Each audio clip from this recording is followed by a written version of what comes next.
I don't think it necessarily follows that you lack empathy if you haven't lived it. And sometimes there can come a harshness of having lived it, that there's a risk sometimes you don't then empathise with the struggles that others face, because no one person's experience is the same.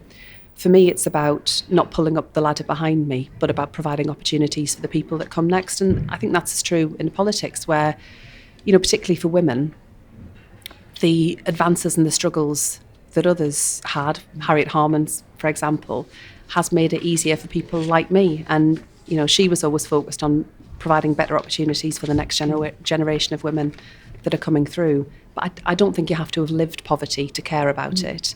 It's, for me, always a question of political priorities.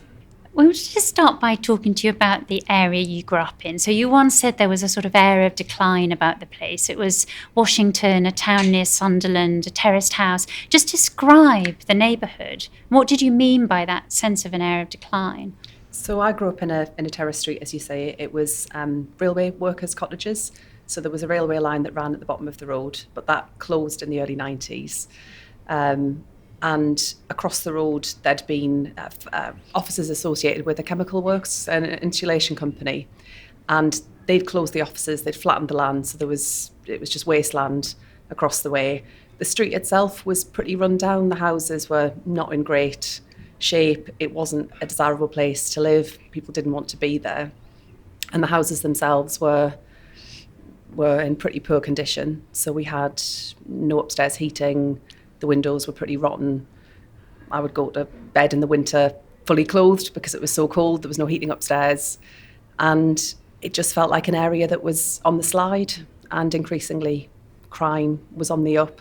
Youth unemployment, as time went on, was incredibly high. And lots of the kids around me had it even tougher. The poverty that they experienced was even more difficult than our own situation. And you once said that you grew up on the margins. Did you feel very excluded by society and left behind?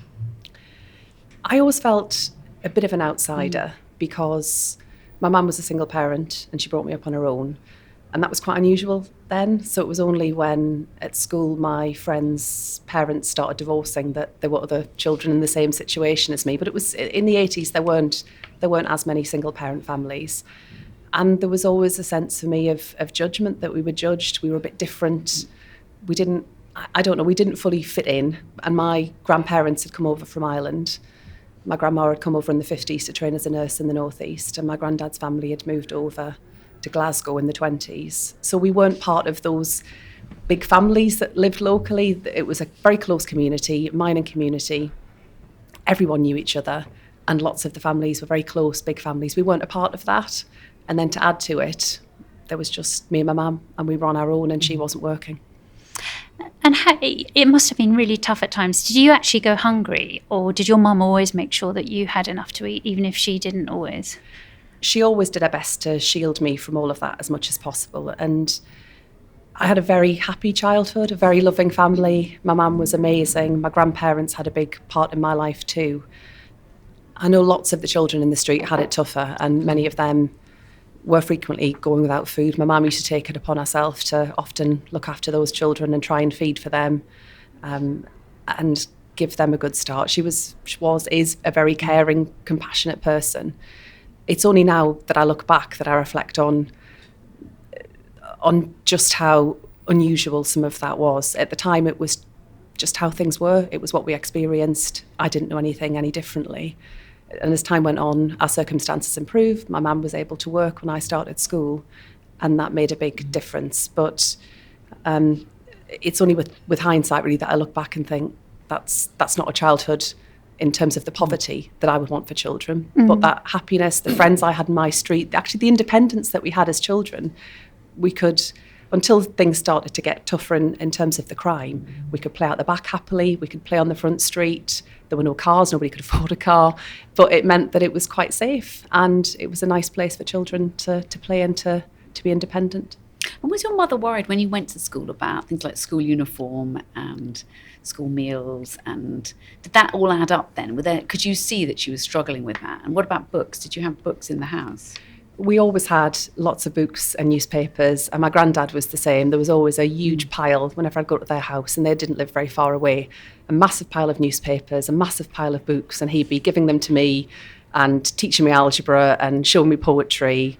And there was a real culture of learning in our family, and I think sometimes what gets a bit lost in the wider discussion about what it's like for working people to grow up in the situation I faced, there was and always is a real culture of self-improvement, of wanting to learn and to improve as an individual, and to that culture of education that existed in lots of the mining communities.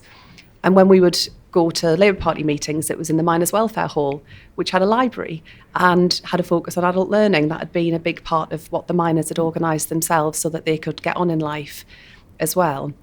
My mum always, because we were different, and because you felt that sense of judgment about what it was to be in a single parent family, my mum was absolutely fanatical about making sure I was well turned out, nice brushed hair, plaits, decent clothes, proper shoes. My grandparents would help where they could.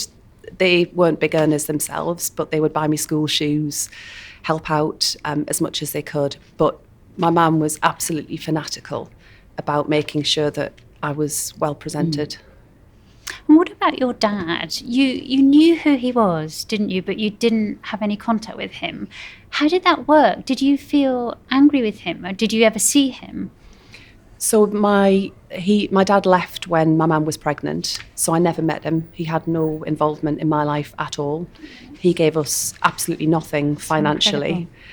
As I got a bit older, that made me angry, because I just couldn't understand how an otherwise responsible human being could fail to take responsibility for their actions. And he was a teacher, wasn't he? He was a teacher. Did you meet him at all, ever? I never met him. Did you want to meet him? I had no interest in meeting him. I never felt that I missed out. I didn't miss out. We were a loving family. I had my mum. We were incredibly close. I had my grandparents too, my granddad in particular. I just never felt I missed out. It was never a source of any particular pain or sadness. But I increasingly, particularly with the narrative that developed into the 90s around the rhetoric around single parents and everything that Peter Lilly said and did, that was when I started to become more aware of the nature of our family situation. And I started to get a bit angry about the fact he wasn't contributing. And that was at the time when the Tories were establishing the Child Support Agency. And I do remember saying to my mum, like, why is it that he's never given us anything? How could and now as a parent, I just, even more, I can't comprehend why he would behave in that way. But as a child, it's not for you to kind of seek to rationalise. Did he have another family though, or did he have any other children? Do you know? Not as far as I'm aware. So I heard when I was at university, I'd heard that he died. He'd moved to the US. Apparently, we heard through a mutual friend. He'd moved to the US and he died over there when I was at university. And how did that make you feel? I didn't feel anything. Right. I'd had no relationship with him. That was his responsibility. It was around that time that my grandma had been diagnosed with breast cancer. That was what I was concerned about. I was the person that had an involvement in my life, that cared about me, that loved me, not someone that, for whatever reason, had taken it upon themselves to absent themselves from our life. And your mother set up a domestic violence charity. Why did she do that? Did she have any previous experience, or was it her friends, or why was she driven to that cause? So my mum was a member of the Labour Party when I was growing up, and that was part of how I came to be involved. She would take me along to meetings when I was a kid because there was no childcare available, so if she wanted to go, I had to go too. But at the same time, she became quite active and involved in the women's movement. So a number of her and her friends organised a women's group. I think they did so because one of her friends had experienced on-street sexual violence, but it was only when they started to talk amongst themselves that they realised that violence in the home was a far bigger issue facing women. And she started to campaign around that. She's always been a really passionate campaigner, really involved in kind of social issues. And then I came along, so that kind of had to be paused for a while. But when I went to school, that was at the point at which she went full-time, was able to work, and the charity expanded massively and was able to open more provision. She sounds like a really extraordinary person. And what was her parenting style like? She was very keen that I was independent and had opportunities to discover who I was. So we were very close. But she was so keen that I had opportunities to learn, to develop, to do things differently. So, for example, I was always, as a child, really quite shy, quite quiet. You know, I remember my mum saying to me that people thought I had kind of speech issues because I just wouldn't talk to strangers. People would come up to us and chat to us and I would just say absolutely nothing. So in order to bring me out of myself a bit more, to make me more confident, she signed me up to Saturday morning drama lessons at a local community centre, and I went along to that, and that was a really important opportunity, but also in broadening my horizons as a part of that. Around that time, Biker Grove television programme, BBC, was a big children's programme, and we all got to be extras on Biker Grove, and it was something special, and she wanted me to experience the world and think big. And then one day you were burgled. What actually happened? We were burgled quite a few occasions. On one occasion, burgled, I mean, they took anything of any value. We didn't have a huge amount, but they took anything that was worth any kind of money. And we were threatened as a result because my mum did contact the police and did take it up. Did she know who'd done the burglary? She knew who'd done it. There were a number of individuals locally who were prolific. He was one of them. I'll not use the nickname that he had, but he had a reputation. It would identify, but he had a reputation for being a very violent and volatile individual. And she was having none of it. She'd had enough, reported it to the police, and as a result, we were threatened. We had our windows put in. He turned up at the door. We ended up with a police box in the house because they cut our phone lines, so we couldn't contact the police. We had so the police. He turned up with a, and what was he doing? He was threatening to threaten her into retracting her statement against him with a gun or what? With a bat, baseball bat. Yeah. Oh, she sounds incredibly brave. She just had enough. And you know, we'd been burgled on a number of occasions. Other people in the street had been intimidated. On one occasion, our neighbours had been intimidated into holding the goods in their house that had been stolen from our house. And people were just terrified. And she'd had enough and took a stand. And as a result, things did start to improve over time. He went to prison in the end. Other people in the street who'd been involved in criminal activity, they went to prison. I mean, the street emptied out at one stage. It was such an undesirable place to live. We had boarded up houses. People just would not live there. I mean, that was around that time. Despite all of that, my mum bought the house off the council. We got some windows put in. We got central heating put in. None of that happened for the rest of the street until years later. And what she was also concerned about was, as a single parent, and I understand this more now as a parent myself, and as part of a couple, you're acutely aware of the responsibility that you have, financial as well as emotional, for your children. But she knew that if anything were to happen to her, what did I have to fall back on? So in buying the house, she wanted to give me a foundation so that if anything did happen to her and I was on my own, I had somewhere that would definitely remain mine. And did you also feel a sense of responsibility? Because you were quite nerdy and very hardworking. Was that part of it? Did you feel you wanted to give something back to your mother in some way? I loved school and I loved studying.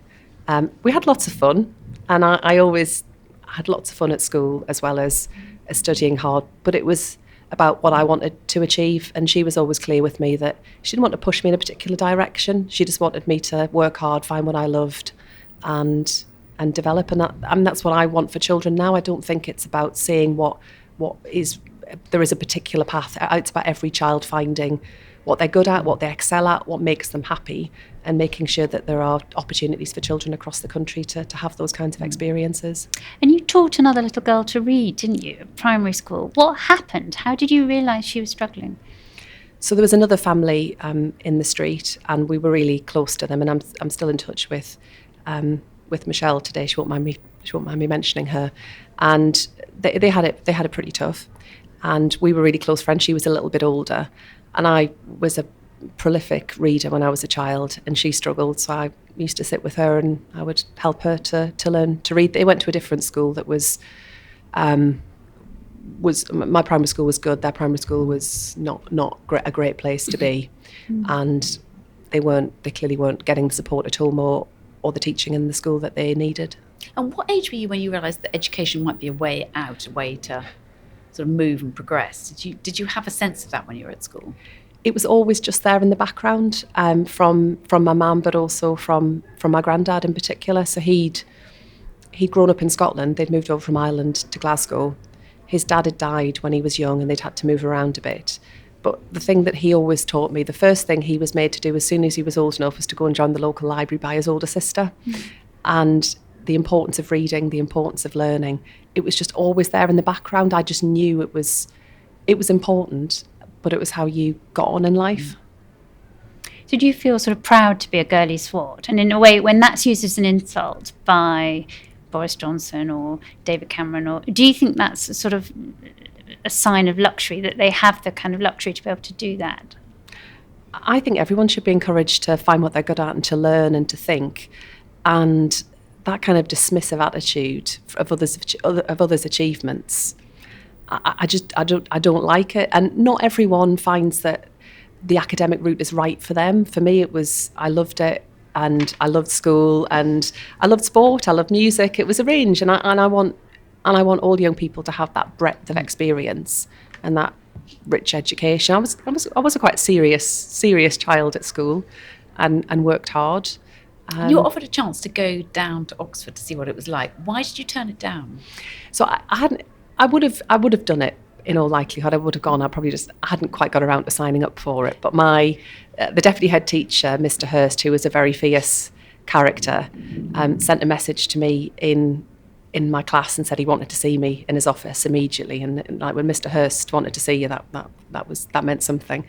And he basically said he'd got the list of students who'd signed up for this trip to Oxford, and my name wasn't on it, and he expected my name to be on it by the end of the day. And the school were brilliant. They really encouraged us. And the year that I went to Oxford, there were 6 of us that went to Oxford or Cambridge from my state school, which was the best they'd ever achieved. And it was the other teachers too who helped to prepare me for the interview. They gave me extra reading.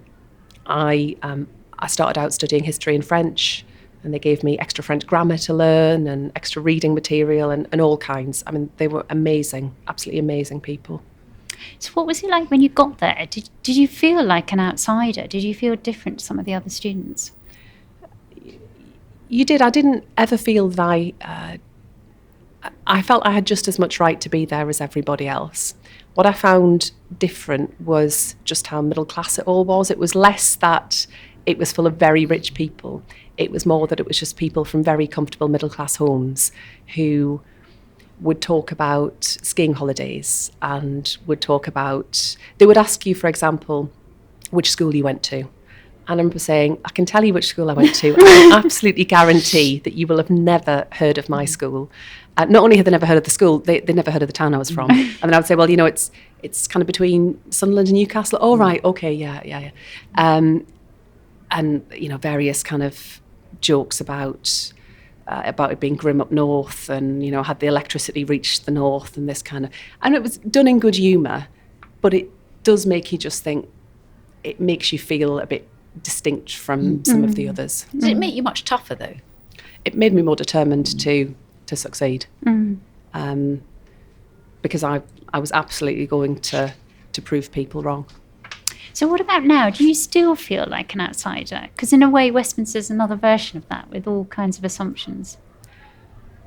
I think when you've made a change in your life, when you've come from one kind of background and you end up in another, who you are and the values that you hold always remain with you, even when you're living what is by all accounts now a very middle class lifestyle. I'm very fortunate, and I know I can remind myself every day just how lucky I am to have the life that I live, and it's such a privilege to be an MP and to be Shadow Secretary of State. But you do kind of feel caught between two worlds. That I didn't always feel that I fitted in the community I was from. We were different, single parent family. My family were migrants, And then when you make that shift and you've been to a university like Oxford and you become a member of Parliament, you know how lucky you are, and that puts you in a position that that others don't enjoy, that kind of privilege that you have.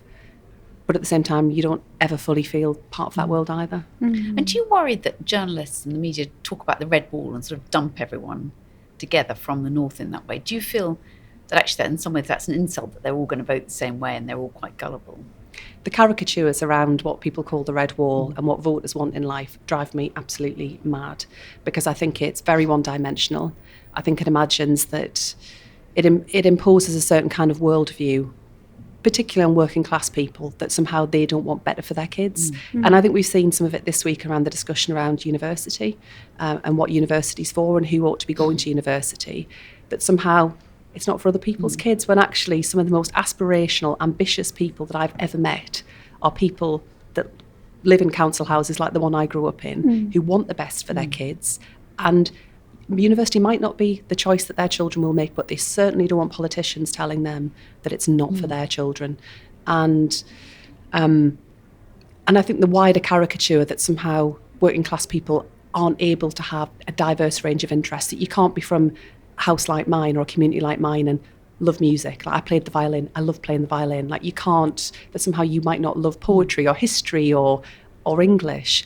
People are complicated, and imposing this kind of very narrow worldview, I think is patronising and disrespectful. And is that true on the left as well, that there's some on the left who almost romanticise poverty, sort of go back to the mines, almost like a flat cap stereotype? People who were miners, who worked in heavy industry, they were the people that were most determined that their kids would not live that kind of life. It was well paid, it was a secure job, but it was really, really tough. And, still today, you see the consequences of it in terms of industrial illness, less so as the heavy industry moves into the rear view mirror. But people suffered very serious physical consequences and in some cases tragically early death as a result of the contribution they made to the economy, and people wanted their children to have a range of opportunities that they didn't enjoy. And for people that never experienced that kind of insecurity, I think they don't always necessarily understand the importance of people feeling safe in their own community, the impact that crime has on working class people. That's why it's, I believe it's fundamentally a Labour message that we want safe streets, safe communities, and we want people to have money to provide for themselves. I think what sometimes also gets lost is that poverty isn't just about the absence of money, important though that is. It's about the powerlessness, the lack of control, the lack of choice that you have in your life, the lack of freedom. And again, I think that's an argument we don't make often enough from the left, that freedom is a Labour concept because we want to use the power of government to give people control over what's right for them. And do you worry about the two-child benefit cap? You're an only child, but there is that sense that if you are on benefits, that if you're the third or fourth, I'm the third, that you would then have an issue. And does it seem extraordinary that you're penalising large families in this way? I think the whole social security system that we've ended up with right now isn't working for the purposes that it was intended, whether that's supporting people back into work, the issues that exist around the childcare support that is a part of that system. The challenge that we would face as an incoming Labour government is that there are a whole set of massive challenges. Tackling child poverty will have to be a really key part of that, and what we set out just a fortnight ago with Keir Starmer around the mission on opportunity, tackling child poverty has to underpin all of that. But, we as a party just can't make those kinds of detailed, precise commitments right now. And do you think you're a better politician because you come from a tough background? Do you think if somebody comes up a very easy route, in a way they're going to have less empathy for how much some people may be struggling? I don't think it necessarily follows that you lack empathy if you haven't lived it. And sometimes there can come a harshness of having lived it, that there's a risk sometimes you don't then empathise with the struggles that others face, because no one person's experience is the same. For me, it's about not pulling up the ladder behind me, but about providing opportunities for the people that come next. And I think that's as true in politics, where, particularly for women, the advances and the struggles that others had, Harriet Harman's, for example, has made it easier for people like me. And, she was always focused on providing better opportunities for the next generation of women that are coming through. But I don't think you have to have lived poverty to care about it. It's, for me, always a question of political priorities. Do you think you were more bullied at school or when you got to Westminster or Oxford? Was there one occasion when you felt that you had a really tough time from other people? Because actually, obviously you had an incredibly loving family. In some ways you had a better childhood because you obviously were loved and cared for. Was there a sense ever for you that you were sort of ostracised or bullied or had a difficult time? I mean, I was bullied at school because of being a swot. Because of where we lived. And, some of the other children in the class, their parents didn't want their children mixing with people like me or coming to where we lived. I mean, as time wore on, frankly, I wouldn't blame them because it wasn't a great place to be. And the street was really on a downward spiral. But and it's funny as time drew on and our circumstances improved, and I obviously ended up, doing well at school, going to Oxford. It's funny how people's perceptions will then sometimes shift, and they were more than happy for their kids to spend time with me. So what did the children say? Did they say, I'm not allowed to come and play with you? Their parents just wouldn't allow them to come. And were they then mean to you in the playground? I can remember other children probably had it a bit tougher because and I remember the bullying that would be directed towards the children that were clearly where their parents were really struggling to clothe them.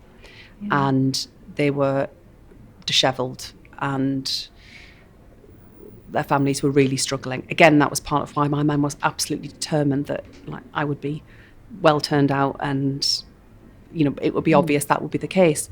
But people would talk about the fact we were from a single parent family. Teachers would remark upon it. Other families would remark upon it. Again, as time wore on, parents separated, families separated, and there was perhaps a little less judgment and a bit more understanding that life can, there are things that happen in your life that you can't control. My mum never planned to have me. And life can be like that.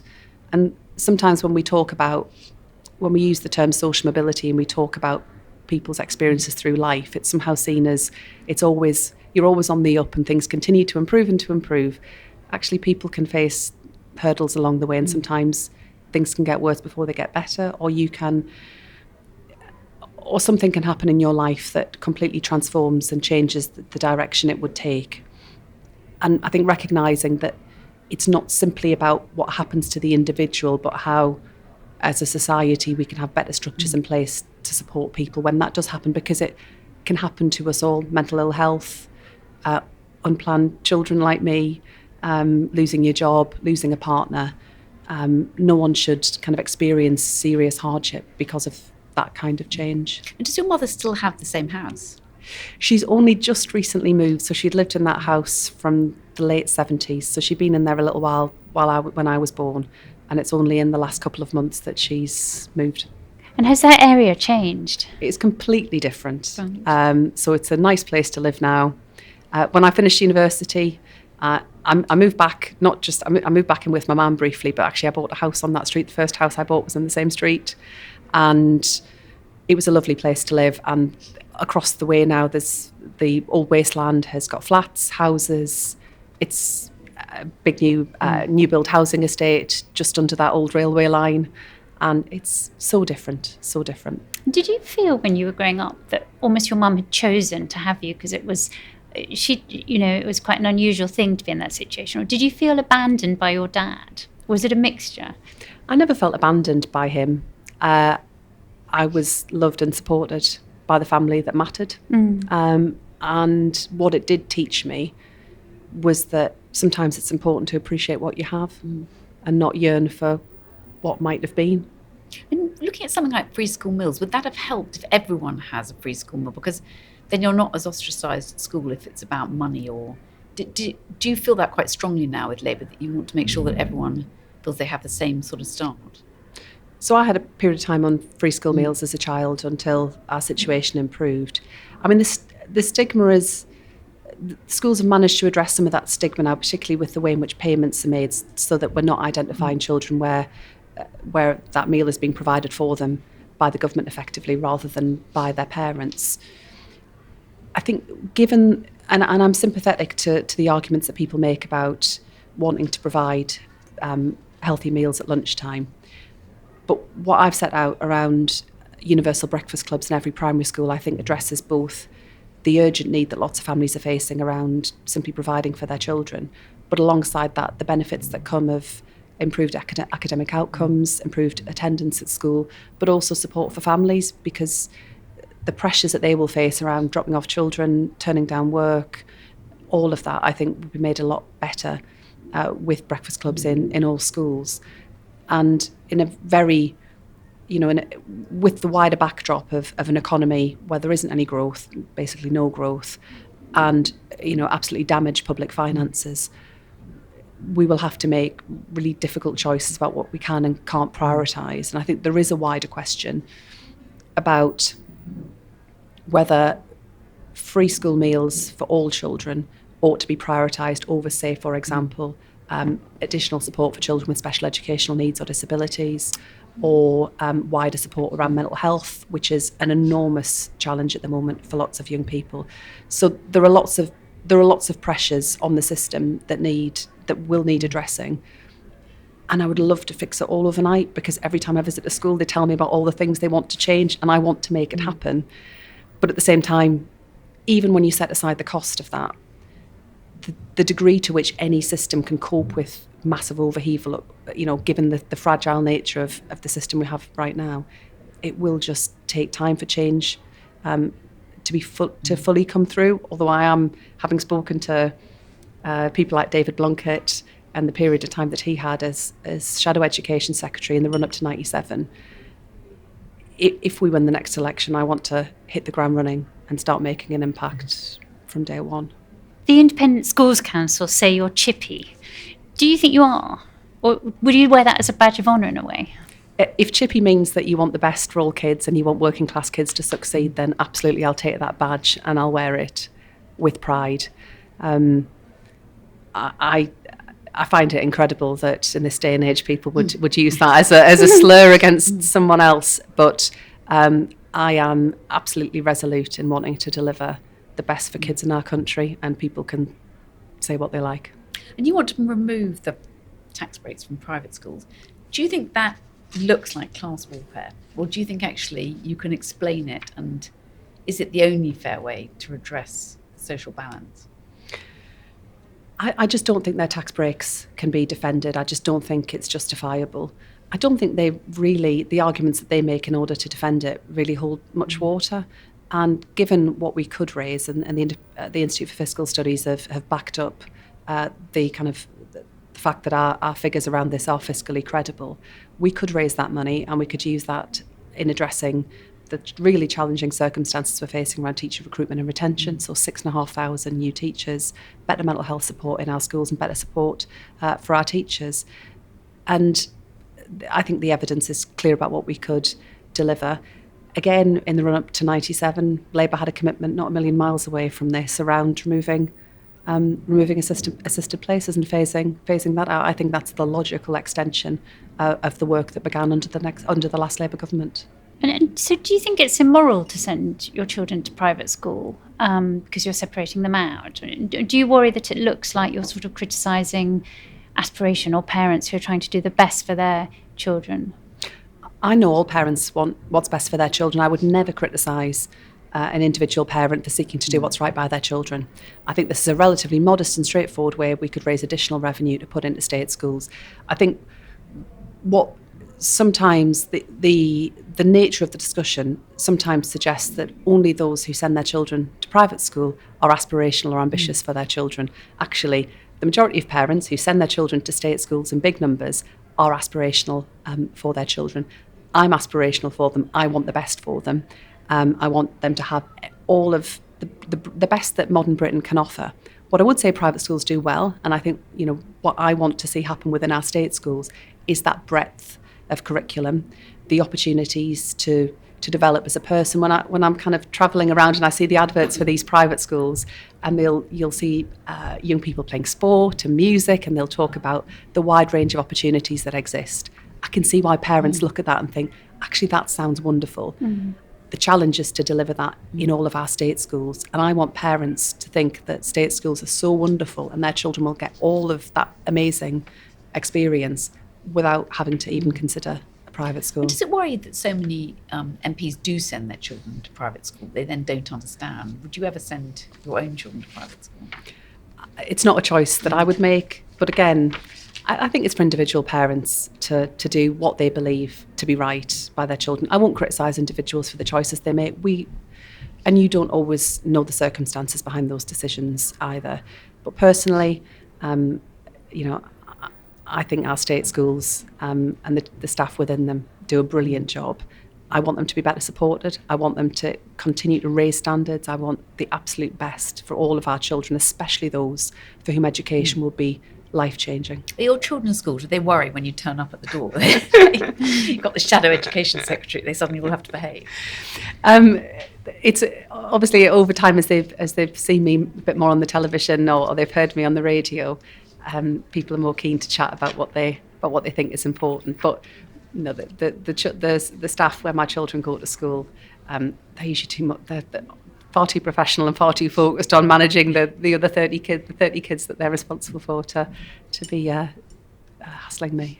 And what are you like as a parent? Are you very like your mum was, or you've got a partner or husband as well? Do you share it obviously much more? Do you then appreciate that enormously because you didn't have a father around?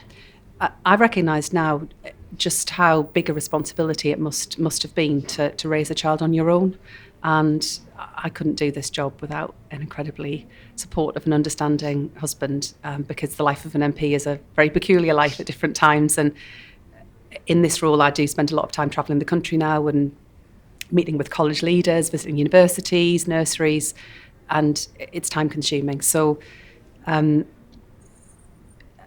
what I also reflect on is that my mum did work really hard, especially as I got older. But I don't remember feeling that was a problem. I just remember we had lots of fun together, and the time that we had together was special. And I want to make sure that I have those experiences and spend all that time with my own children, so that that's what they remember, not just me kind of, coming back late because I've been voting in Parliament. Right. Keir Starmer talked about how much he loved music and all the instruments he played, and you obviously played the violin. How did you get to do that? Did someone give you a violin? Did the school do it? And how can schools do that now? Because there's so much less music around, really. So we had some kind, I recall, I think it was when I was about 8 or 9, we had a musical aptitude test. We all took this test, the whole class, and then quite a sizable number of us were then able to choose from a range of options, a range of different instruments, and I chose the violin. And I played it from then and right throughout secondary school. The lessons were mainly paid for. They then became means tested over time as budgets kind of contracted. But I was given a violin. I mean, that was incredible. And, the cost of that alone would have, been enough. I'm sure my mum probably would have done her best to save the money and find it somehow. She always seemed to find a way to do that. But I know for some of the kids that were there, that would have been far more of a challenge. So expanding access to music and expanding access to sport and drama and all of that is so incredibly important. And sometimes it becomes this false choice between you either want high academic standards, you want children to be literate and numerate, or you want them to have a really creative curriculum too. I think the two, when they work effectively, when they work most effectively, are when they complement one another. And Keir Starmer's also talked about the importance of oracy, of speaking, as well as literacy. Is that partly, again, to do with boosting children's confidence and giving children in the state system the confidence that those in the private system get? It is about confidence and giving all young people the chance to express themselves and to communicate, but also to know that they have a role in shaping the future. Not just responding to it, but being a part of creating something as a country, and that they have a role to play within that. And again, returning to private schools, they often put great store in that, and they recognise the benefits that it brings. And I know there are lots of state schools that do oracy, embedding it in the curriculum and do it incredibly effectively. And those schools that will run debating clubs and a whole range of different activities for children. But I want to make sure that all children get access to oracy, that it is embedded, and that we do support young people to be more confident, to be more resilient, and to be comfortable in their own skin and to be who they want to be. Getting on in life shouldn't be about changing who you are because you feel that's what others expect of you. It's about being comfortable and confident as an individual and what in the way that you want to be, and feeling that you shouldn't have to change who you are in order to get on. And you've said you want to change the curriculum. How do you want to change it? What will there be fewer exams? I mean, both children and parents are probably desperate to know what they'll be doing, and whether you care more about maths, say like Rishi Sunak, or whether it's English, and what's the balance going to be under a Labour government? For me, it's about the breadth of the curriculum. I mean, as times pass, it's right that we kind of update the curriculum to reflect the changes that we're seeing in the world, whether that's around digital, oracy, and also I think so all young people see themselves reflected in what's being taught within their school. But for me, that's the serious work that you can only really do from government, which is why what we've set out with the mission that I launched with Kia is an expert-led review of curriculum and assessment from government, based on a set of principles. But it's not the kind of work that you can do properly or seriously from opposition. But as an interim measure, what we would do while that review is underway would be to ensure that young people should study a creative or vocational subject up until the age of 16. So reforming the Progress 8 measure, the accountability measure by which schools are judged, to expand it so that we're making progress straight away while that curriculum review is taking place, because it will take time. And what I'm aware of is when I speak to teachers and school leaders, they want the curriculum and assessment system to keep pace with the way the world is changing. But they don't want everything, they don't want to throw the baby out with the bathwater, and they want to build on what's working effectively, and expanding that in a way that reflects best practice and in a way that can be done in a way that where it can be manageable. Because I think given the acute pressures that schools are under right now, the last thing they want is someone that just comes in and tears everything up. There's a lot of really great work going on within our schools, but I think there is scope to do things better, and that review would need to take account of it. Will you look again at A-levels and GCSEs, and what do you think about the idea of a baccalaureate, which does give that breadth that you want? I'm genuinely open-minded on some of the assessment questions. I think what's quite difficult is if you to identify one part of the system that you want to change at one stage of a child's life, that then has knock-on consequences, potentially unintended consequences at other points. So the review will have to take account of assessment right throughout compulsory education in order to make sure that we can get a really clear sense where things are working well, but also identifying where there are problems within the system.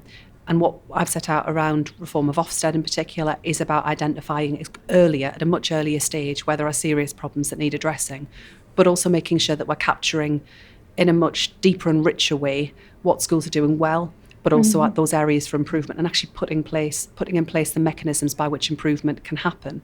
Because at the moment, a school can be struggling or have been struggling for some time, and we're not seeing that push around high standards and better support between schools to drive that up. And will that be your Ofsted report card that you want? So we'll do away with the one-word judgments that exist right now that I don't think capture what works within a school. Move towards a report card system. Again, we'll consult from government to get that right. So to give a richer sense of what's working well, but also alongside that, an annual review of safeguarding, so that we're identifying issues such as, the safeguarding issues themselves, health and safety, off-rolling, picking up on problems much more quickly and making sure they're addressed. I don't think areas like that can be left, between lengthy periods between inspection. And the government's identified a preferred potential chief inspector, Martin Oliver.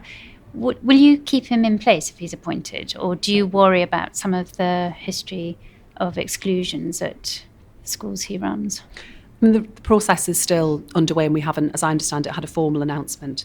So I don't think it would be really appropriate for me to offer an opinion on it. I know that the preferred candidate, whoever that person is, will have to go before the Education Select Committee. And I would expect that any areas of concern that have been identified would need to be addressed. And that would apply to any candidate, but they would need to be addressed as part of that pre-appointment hearing. People talk about a liberal blob in education. Do you think actually there's also a traditionalist blob that you're going to take over? There's going to be a whole new set of people that are going to try and block some of your reforms? I think there's a real willingness right across education to look differently and to, I think, principally to make education more central to national life once more. Like whichever side of this false divide that you happen to sit on, I do think it's a false divide, then people feel that education has become increasingly peripheral under the Conservatives. You had in the early phase of the Conservative government from 2010 a Secretary of State in the form of Michael Gove who had a very clear agenda about what he wanted to achieve. I do disagree with much of what he did, but there was a real driving force behind it, and it was very important to the government. Since then, we've had a lot of drift. In a little over a year, we've had 5 education secretaries, and it's not been a priority. So I think what I hear, even from people that come at it from very different perspectives, people that are possibly not even Labour voters, you don't tend to talk about this so much when you're visiting schools, how people intend to vote. They want education to matter, and they want their work to be appreciated. And part of what I've been setting out around reform of teaching, so making sure all teachers coming into the classroom have qualified teacher status, around raising the status and the standing of teaching, making it a really attractive place for graduates to go there as a go-to destination. I think that's what they want. They want to feel a part of how we change our country, and that was why they became teachers in the first place, because they believe passionately in wanting to impart their knowledge, to inspire a generation. And when you meet with new teachers, I've done lots of roundtables with teachers, school leaders, and visited, it must be hundreds of schools and nurseries and colleges now. You get that passion and that real commitment that I just think is so at odds with some of the negative coverage that will sometimes, and some of those headlines that you will read about lazy teachers. The people that I meet are so inspiring and so dedicated, and given the backdrop at the moment around the pressures in society, you have to be a pretty dedicated individual to want to continue to be a school leader.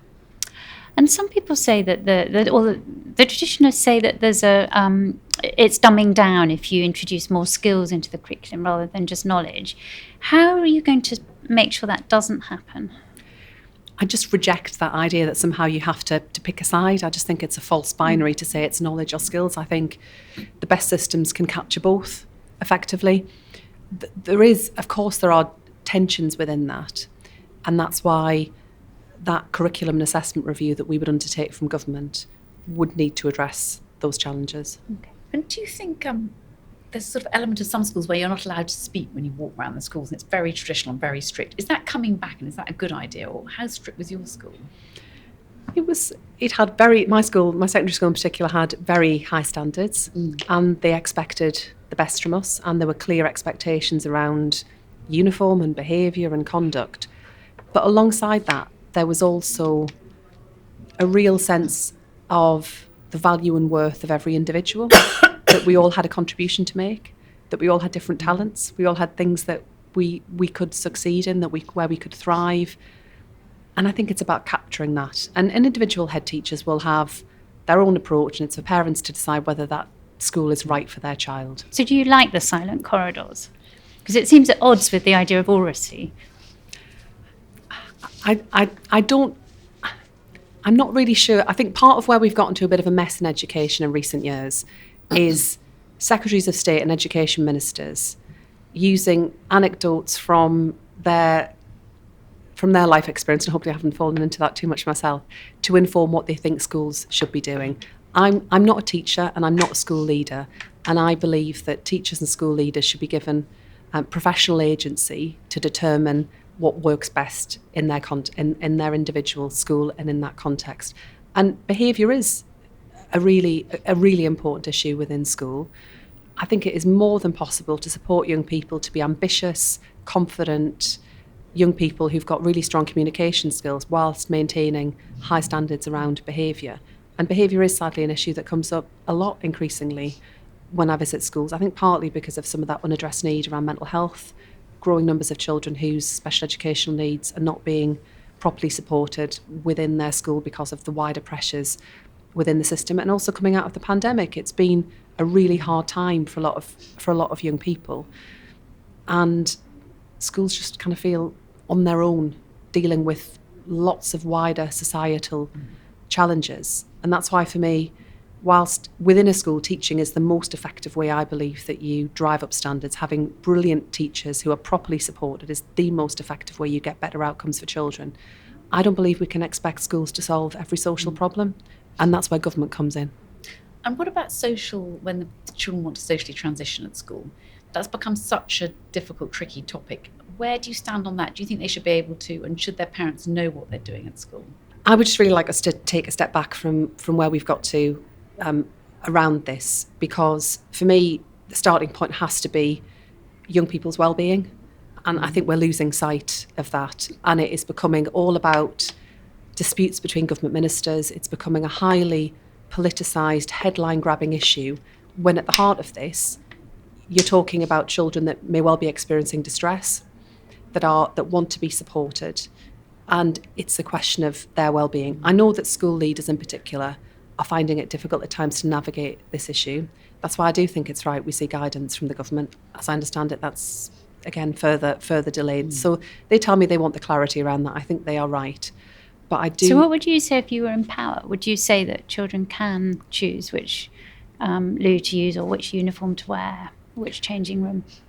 I think it's very hard to give a blanket answer on that, because I think it will in part depend on the age and maturity of the child. That's something that we recognise right throughout various different approaches to children's well-being overall, that we seek to recognise their ability to understand the consequences of actions. In most cases, parents will be involved in these discussions. They will know what their child is experiencing, they will know what their child is feeling, and they will want to support their child. And I do think sometimes, again, we lose sight of that. It becomes, it's becoming a kind of a new culture war frontier, when actually this is about children's well-being. So yes, if we were in government, we would be consulting on guidance to support schools in managing some of these difficulties that they say they want extra help around. But I do not think that is well served by constantly seeking to make it a headline or using it. I think even more,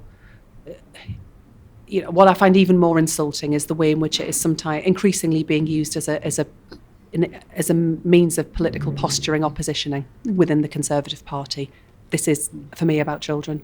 And do you think it's damaging children, this culture war, that this sense that it's all about, at schools it's all about the sort of gender wars almost, and then at university it's about no platforming and the fact that children aren't listening to either side of the debate, and do you think they find that quite frustrating too? If you found, what do you think the next generation need and want, and is it going to be a culture war? I think the people that argue that young people don't have strong opinions, aren't willing to express themselves, and are afraid of debate, haven't met very young people in our schools and colleges recently. They're not short of things to say. And when I visit and do kind of open discussions, I make clear that they should feel free to ask absolutely anything, and absolutely they do. And it's far tougher than even these questions, or any kind of any questions you get from adults. What's been the most interesting question they've asked? They ask a lot about climate change. That's a really big issue. They'll ask just a range of, from the questions around how does an MP, how do you travel, where's your office? But the big issues that they will raise are around climate change, mental health, the wider economic pressures that are there. And I think the discussion around young people's mental health will sometimes take us to a place in talking about social media. That's important, of course it is. But increasingly what young people will say is the reason that they're anxious, the reason that they feel that they're struggling, is because they don't know when they go home whether there's going to be any food in the fridge, or whether they'll see their parents because their parents are out working all the hours God sends, or whether they might be mugged on the way home. They're the kinds of issues that young people will be raising. Very real, very much what they're experiencing in their lives. And that was my experience growing up. And I understand, where they're coming from when they say it. And they are so optimistic and so ambitious, even children from the most difficult of backgrounds and the most difficult of circumstances. And then when you get this constant stream of negativity about young people, their schools, what they do at university, I just find it at complete odds with what young people want right now. And they want a sense of hope and purpose and optimism, and they want to be a part of it. And the current government just seem intent on just a wholly, not just for young people, just a negativity about a sense of Britain in decline. I genuinely believe that our best days can still lie ahead. And there's been a real debate as well about how many people are going to university. So Keir Starmer said you're not going to do the free tuition fees, but do you think there's roughly the right number of people going to university, or should there be more? Should more do apprenticeships? Because there's quite an interesting dynamic between you and Gillian Keegan, who did an apprenticeship. She says in a way you were quite privileged because you went to Oxford. Where do you stand on all of that? And do you think there is that interesting contrast between the two of you? For me, it's about young people having a genuine choice about what's right for them. And at the moment, lots of young people who would love to do an apprenticeship aren't getting that opportunity because we're seeing falling numbers of apprenticeship starts, particularly amongst under 19s. But alongside that, lots of young people who would love to go to university don't get that chance either. So the figure that people often talk about, that 50% of young people going to university, it's not 50% in Sunderland, I can tell you. And that figure, I think, masks a bigger issue that sits underneath it. And should it be 50% in Sunderland? I see no reason why it shouldn't be. The young people in Sunderland are any less talented than young people anywhere else. And if young people there want to go to university, that's absolutely what they should do. If they want to take a different path, if they want an apprenticeship, or they want to then at 18 go into employment, again, it should be about people having real choice about what's right for them. But that's not where we are at the moment. What do you think of these rip-off degrees? I mean, they're never really mentioned which they are. I mean, occasionally they talk about sort of surf school or golf management, but are they really rip-off degrees, and are they really useless degrees? Or do you think actually most degrees have some sort of value? I think there is value that comes through learning and through study, and that's at university, absolutely, but it's all throughout our lives as well. And I don't think that can be captured in purely economic terms. I don't think you capture the value and the worth of learning and education by a salary that you will have achieved 15 months after graduation, not least when you're considering parts of the country where you just have fewer graduate How much jobs. were you earning? Can you remember? When I left university? It was 15 months after university. Because you worked for a charity, didn't you? I was working for Sunderland City Council when I graduated. I think I was earning, so this would have been in 2005, about £19,000 a year. There weren't, the North East. So it probably wouldn't qualify for not being a rip-off degree. No, and I think that is the irony of it all, that ministers refuse to define which courses, which institutions, what exactly they mean. It's just, they're just seeking to send a message. And the message that they are sending to young people is that, to young people from backgrounds like mine, but today, is that university isn't for you. And I think that is an incredibly damaging message to send to young people when the odds that some young people have had to overcome to get where they are. When I visited some universities that are doing amazing work around widening participation, particularly in supporting young people when they're at university. So not just getting them there, but supporting them while they're there. They've often had to overcome some really big challenges in their lives. Young people who are care experienced, young people who have experienced real trauma in their lives, far beyond anything I ever went through. And to then be so dismissive of what they've done, and also to think that somehow education doesn't have value. Learning, education, study, it's good for us as people. It's useful, worthwhile for the individual, but it's better for all of us as a society. And to get to a place where we had our universities at the forefront of the pandemic response, developing the vaccine, the impact they have in our regional economies, and then to say, well, we're not interested in that, and just constantly picking fights. I think universities are a public good, and we should recognise them as such, not just constantly making them a political battleground. And do you worry about the art subjects? There's a slight snobism about don't do English or don't do history of art, or even actually the classics like don't do Latin. Well, everyone's sort of giving up. Is there a sense, as you said, of sort of widening your experience? And should most universities actually have those art subjects as well? I think that range of subjects, university, for many people, university is a means to getting on financially or to getting a job at the end of it. But for lots of people, it's just the beauty, the joy, the wonder of learning and of study. You know, I studied history and French, not with any career in mind, but because I just loved the subjects. It made my life better. It enriches who we are as individuals. And I do feel that we lose sight of the value of education. What was your period in history? So I mainly did late Roman history, which was never something I'd studied before. And I just absolutely loved it. But then at my and not that useful for politics, or actually very useful for politics. But then at my state school, because it was a Catholic school, we also did Latin as well. Right. So which Roman emperor is most like Keir Starmer? Oh, goodness me. I'd have to rack my brains to think back to all of that. I've absolutely no idea. Or Rishi Sunak?